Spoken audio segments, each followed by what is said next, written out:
Another powerful feature of Office 365 Groups is the Files area.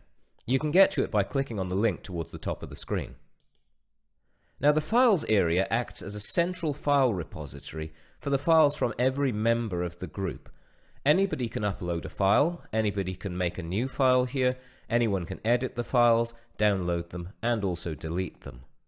So if you're working on a file in the Files repository for your group, you'll be able to work on that file and edit it, for example in Word Online, but also other people, such as my test user, can also work on the file at the same time. And if we go to the test user's account, he can also see that I'm working on the file as well. And of course, you can see whoever's editing the file at the same time as you toward the top right.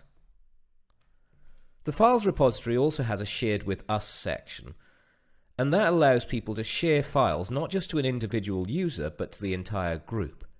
Sharing a file, or in this case a folder, to the group is very simple. And so if I go to my personal OneDrive for Business, I can just simply right-click on a file or folder that I'd like to share, click on the Share link, and then just simply fill in the name of the group.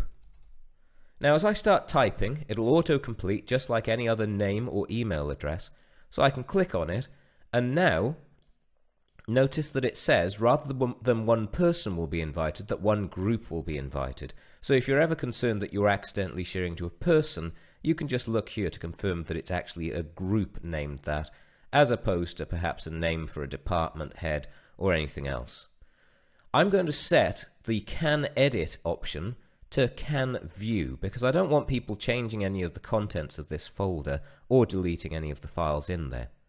And I'm going to untick the box that says to send an email invitation, mainly because I'm going to tell people about this when I see them in the next lesson, and so I don't feel that I need to send them a notification as well.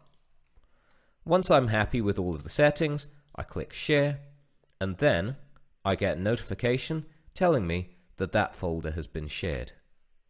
If I go back to the group and I refresh, we'll see that the group now has access to that folder as well.